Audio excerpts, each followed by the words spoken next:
Assalamualaikum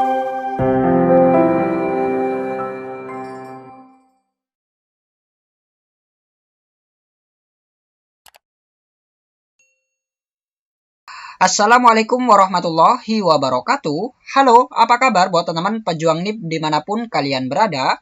Jumpa lagi bersama saya Bahtiar Mufi dalam channel 1000 Jalan.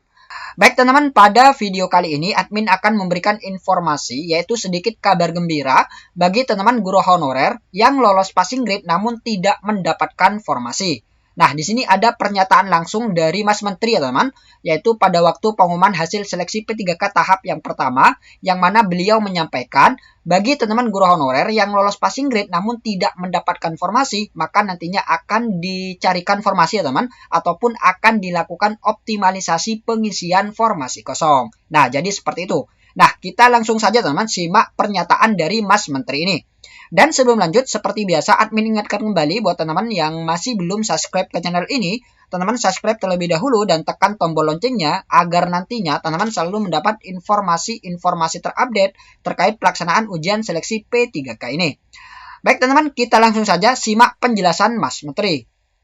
Bagi guru-guru honorer yang lolos passing grade tapi tidak mendapatkan formasi, dalam ronde kedua dan ronde ketiga akan ada optimalisasi formasi, di mana kita akan membantu dan mendukung guru-guru tersebut menemukan posisi dan lowongan formasi. Jadi jangan khawatir, ada beberapa guru cukup besar angkanya yang lolos passing grade tapi saat ini belum bisa dapat formasinya, dan itu yang akan kami pandu dan dukung untuk memastikan bahwa mereka mendapatkan kesempatan terbaik untuk mendapatkan formasi yang ada. Ya, seperti yang saya bilang tadi, masih ada ronde kedua, ronde ketiga. Bagi yang sudah lolos passing grade, bagi guru-guru yang sudah lolos passing grade, mereka punya opsi. Mereka bisa mengikuti registrasi ronde kedua dan ronde ketiga tanpa mengambil tesnya ulang. Tetapi kalau mereka ingin mencoba mendapatkan angka yang lebih tinggi, itu juga diperbolehkan. Mereka boleh mengambil tesnya lagi untuk punya kesempatan mendapatkan angka yang lebih tinggi lagi, sehingga ranking mereka di dalam seleksi formasi menjadi lebih tinggi. Jadi itu adalah opsi bagi yang lolos passing grade. Tapi kalau dia sudah percaya diri dengan angka sebelumnya dan ingin ikut registrasi ronde kedua, dia tidak perlu mengambil tes seleksi lagi. Ya, itu adalah keputusan dari masing-masing guru honorer. Nah, itu dia teman-teman pernyataan dari Mas Menteri yang mana nantinya akan ada optimalisasi pengisian formasi kosong. Jadi buat teman-teman guru honorer yang lolos passing grade namun tidak mendapatkan formasi, teman-teman jangan khawatir karena nantinya bisa dilakukan optimalisasi pengisian formasi kosong ini.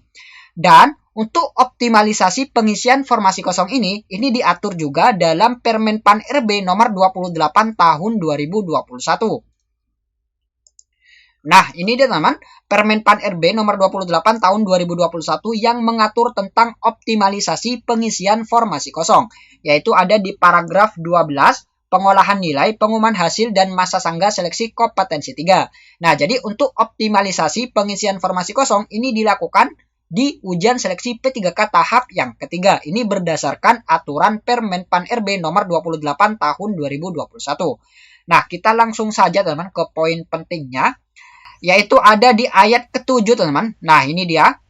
Dalam hal kebutuhan P3K belum terpenuhi, kebutuhan P3K akan diisi oleh pelamar yang tidak lulus seleksi kompetensi 3 dengan ketentuan sebagai berikut. Nah, jadi ini dilakukan di kompetensi tahap yang ketiga. Nah, jadi ini dia teman, ketentuan ataupun syarat untuk bisa dilakukan optimalisasi pengisian formasi kosong. Yang pertama yaitu memenuhi nilai ambang batas dan berperingkat terbaik. Nah, jadi teman-teman wajib lolos passing grade. Ini jika ingin mengikuti optimalisasi pengisian formasi kosong ini, yaitu wajib lolos passing grade dan berperingkat terbaik. Kemudian, jabatan yang akan diisi adalah jabatan yang belum terpenuhi pada bentuk satuan pendidikan lain yang sama dengan jabatan dan bentuk satuan pendidikan yang dipilih pelamar pada seleksi kompetensi 3. Nah, jadi jabatan dan bentuk satuan pendidikan ini harus sama, teman. Harus sama dengan sekolah yang akan dilakukan optimalisasi. Misalkan, ada sekolah kosong ini misalkan SD, guru kelas SD. Dan ada guru honorer yang juga mengambil jabatan guru kelas SD yang mana dia lolos passing grade namun tidak mendapatkan formasi. Nah, guru honorer ini sesuai teman, sesuai dengan aturan ini, yaitu dia memiliki jabatan dan bentuk satuan pendidikan yang sama dengan sekolah yang akan dilakukan optimalisasi pengisian formasi kosong ini. Jadi seperti itu untuk penjelasan poin yang B. Kemudian poin yang C, bentuk satuan pendidikan yang akan diisi berada dalam satu daerah kewenangan penyelenggaraan pendidikan. Nah, jadi sekolah yang nantinya akan diisi ini masih dalam satu daerah kewenangan ya teman, dalam satu daerah kewenangan penyelenggaraan pendidikan. Ini untuk ayat yang ke-7. Kemudian ayat yang ke-8, metode penentuan sekolah yang akan dipenuhi kebutuhannya sebagaimana dimaksud pada ayat 7 akan ditentukan oleh kementerian yang menyelenggarakan urusan pemerintahan di bidang pendidikan, kebudayaan, riset, dan teknologi. Nah, jadi untuk metode penentuan sekolah yang akan dipenuhi, ini adalah kewenangan dari Kemendikbud ya teman, selaku penyelenggara urusan pemerintahan di bidang pendidikan, kebudayaan, riset, dan teknologi. Kemudian ayat yang 9, hasil seleksi kompetensi 3 dan wawancara menjadi tanggung jawab panitia penyelenggara seleksi dan disampaikan kepada Panselnas secara daring. Nah, jadi itu dia teman, ketentuan mengenai optimalisasi pengisian formasi kosong. Kemudian selanjutnya, admin akan memberikan skema ataupun contoh terkait optimalisasi pengisian formasi kosong ini. Nah, ini dia teman-teman, admin sudah membuat skema terkait optimalisasi pengisian formasi kosong.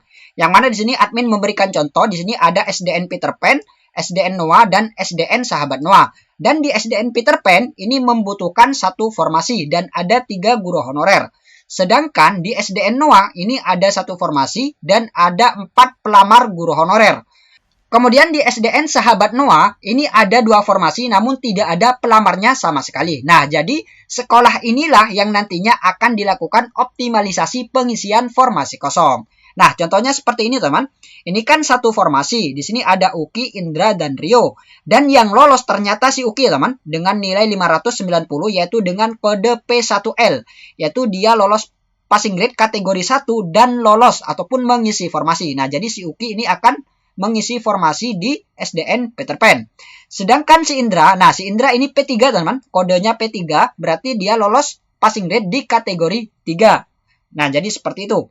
Kemudian si Rio ini TL, yaitu tidak lolos passing grade. Kemudian di SDN Noah ini juga membutuhkan satu formasi dan ada 1 guru honorer yang lolos, teman-teman, yaitu bernama Aril dengan nilai 590 dengan kode P1L, yaitu dia lolos passing grade kategori 1 dan L yaitu mengisi formasi. Nah, jadi si Aril ini akan mengisi satu formasi di SDN Noah.